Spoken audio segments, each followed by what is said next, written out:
Shalom para murid yang dikasihi Tuhan Yesus Kristus.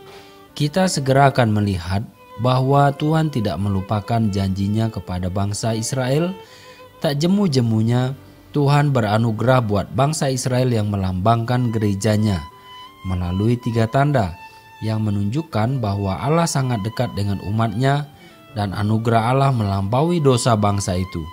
Ayo persiapkan hati untuk diarahkan firman Tuhan. Halo adik-adik, berjumpa lagi dengan renungan firman Tuhan, berpetualang dalam kerajaan Allah. Adik-adik, kalau adik-adik ditanya, coba lebih berkuasa mana, anugerah Tuhan atau dosa manusia? Tentu adik-adik akan bisa langsung menjawab, oh tentu anugerah Tuhan Pak, betul sekali. Nah, itulah yang akan kita pelajari pada kali ini adik-adik. Anugerah Tuhan mengatasi dosa manusia.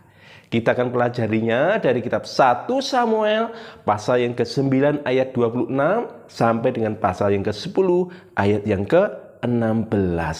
Namun sebelumnya, mari kita berdoa. Bapa di surga, kiranya Engkau beranugerah kepada kami untuk boleh belajar akan kebenaran firman Tuhan, supaya kami boleh mengenal besarnya anugerah Tuhan yang mengatasi dosa-dosa manusia. Berbicara kepada kami ya Tuhan melalui kebenaran firman Tuhan yang akan kami dengarkan pada saat ini. Dalam nama Tuhan Yesus kami berdoa, amin. Adik-adik, waktu itu Samuel memanggil Saul. Saul, turunlah, aku akan mengantarmu ke kota. Hah? Samuel memanggil Saul. Kenapa? Ya, pagi itu Samuel memanggil Saul yang tidur di rumahnya di atas sotoh rumah. Dan Samuel akan mengantarkan Saul ke kota. Mengapa harus mengantarkan Saul ke kota? Apakah Saul takut? Oh, tentu tidak adik-adik. Mengapa? Karena pada waktu itu Saul bersama dengan bujangnya. Tapi kenapa kok Samuel harus mengantarkan Saul ke kota? Karena ada sesuatu yang harus dikerjakan Samuel kepada Saul. Kemudian berjalanlah mereka bertiga menuju kota. Sampai di ujung kota, Samuel memerintahkan Saul untuk menyuruh bujangnya berjalan duluan. Ketika bujangnya sudah pergi duluan, Samuel bersama dengan Saul, kemudian Samuel menyuruh Saul untuk berlutut.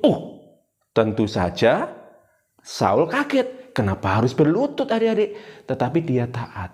Kemudian Samuel mengeluarkan tabung minyaknya, mengurapi Saul, dan mewakili Tuhan mengangkat Saul menjadi raja atas Israel.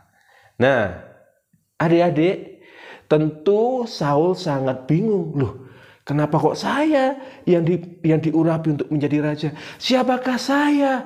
Dan memang Saul ini agak orang yang minder begitu adik-adik. Akhirnya untuk meneguhkan, untuk menguatkan Saul, Samuel mengatakan 3 tanda yang akan terjadi. Yang pertama bahwa ketika nanti Saul pergi pulang ke rumahnya akan bertemu dengan 2 orang di dekat kubur Rahel. Nah, orang itu akan mengatakan kepada Saul, Saul, keledai-keledaimu sudah ketemu. Sekarang bapakmu bingung nyari kamu. Bagaimana anakku? Di mana anakku itu? Apa yang terjadi dengan dia? Itu yang terjadi sekarang pada bapakmu. Itu tanda pertama. Tanda yang kedua, nanti setelah dari situ, Saul akan sampai ke pohon terbantin. Nah, itu di Tabor. Nah, di tempat itu, Saul akan bertemu dengan 3 orang. 1 orang membawa 3 ekor kambing, 1 orang membawa 3 ketul roti, 1 orang membawa sebuyung anggur. Mereka akan pergi ke Betel untuk menghadap kepada Tuhan. Tetapi ketika mereka bertemu dengan Saul, orang yang membawa 3 ketul roti itu akan memberikan 2 ketul itu kepada Saul. Nah, dari sana kemudian Saul akan terus berjalan sampai ke Gibea. Di sini Saul akan berjumpa dengan rombongan nabi dan Saul akan kepenuhan seperti nabi-nabi itu sehingga Saul juga bernubuat seperti mereka. Dari ketiga tanda ini adik-adik, tanda yang ketiga ini sangatlah penting. Mengapa? Itu berarti menunjukkan Roh Kudus turun dan menyertai Saul. Sehingga Saul dapat melihat kebutuhan orang-orang Israel sehingga dia bisa bekerja dan mengabdi menolong orang Israel. Tetapi adik-adik ada satu masalah. Apakah itu? Orang-orang Israel itu memang meminta seorang raja kepada Samuel. Tetapi motivasi mereka adalah motivasi yang salah. Mengapa? Karena mereka ingin mempunyai raja agar sama seperti bangsa-bangsa kafir yang mempunyai seorang raja. Itu motivasi yang salah di hadapan Tuhan. Dan Tuhan mau meluruskan motivasi orang-orang Israel ini. Caranya bagaimana? Caranya dia harus menguji raja yang mau diangkat untuk memimpin orang-orang Israel. Setelah mengatakan tanda-tanda itu kepada Saul, Samuel mengatakan sebuah perintah yang harus dituruti oleh Saul. Apakah itu?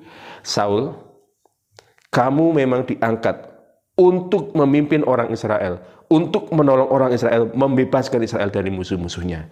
Tetapi ingat, bahwa kamu harus menungguku di Gilgal 7 hari lamanya.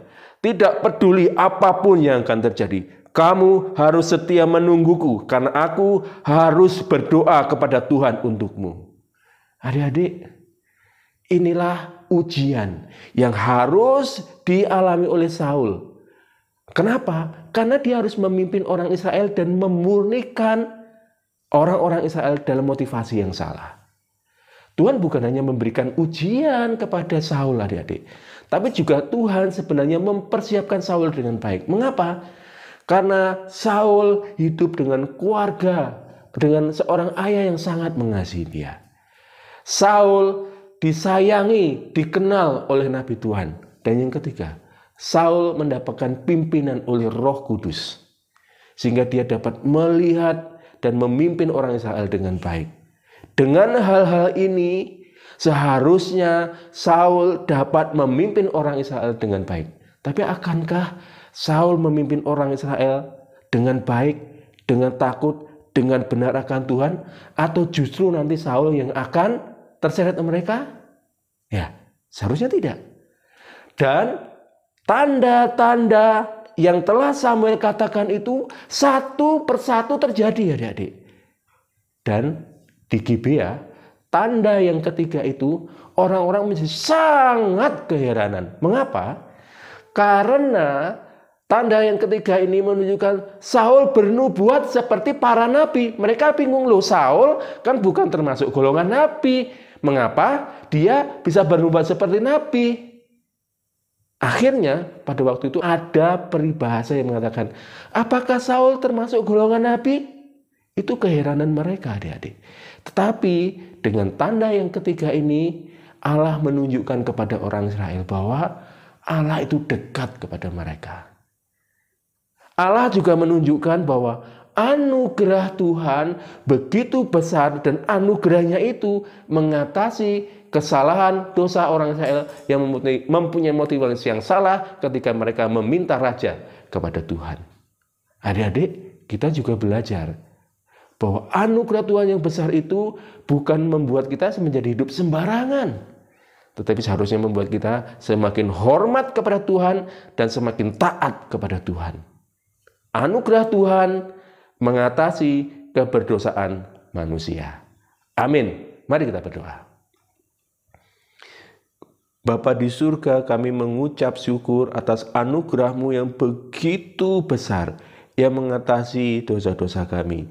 Anugerah-Mu yang membuat kami boleh Engkau terima sebagai anak-Mu oleh karena penebusan Tuhan Yesus Kristus di atas kayu salib. Tolonglah kami ya Tuhan untuk menjadi anak-anak yang setia, taat, hormat hanya kepada Tuhan sebagai ucapan syukur kami atas anugerah-Mu yang besar yang mengatasi dosa-dosa kami. Dalam nama Tuhan Yesus kami berdoa. Amin.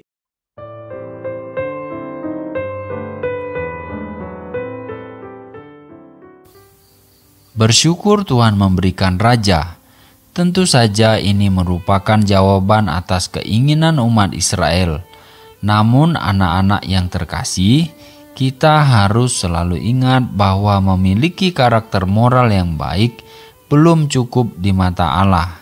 Benar, banyak orang yang di luar umatnya yang jauh lebih baik. Hal ini tidak berarti kita boleh berkelakuan buruk loh. Teman-teman, lalu timbul pertanyaan selanjutnya. Apakah Saul milik Kristus? Apakah Roh Kristus tinggal di dalam Saul? Ini merupakan hal yang amat sangat penting. Besok, teman-teman silakan mempersiapkan diri dengan membaca dari 1 Samuel pasal 10, ayat 17 sampai 27. Sayonara!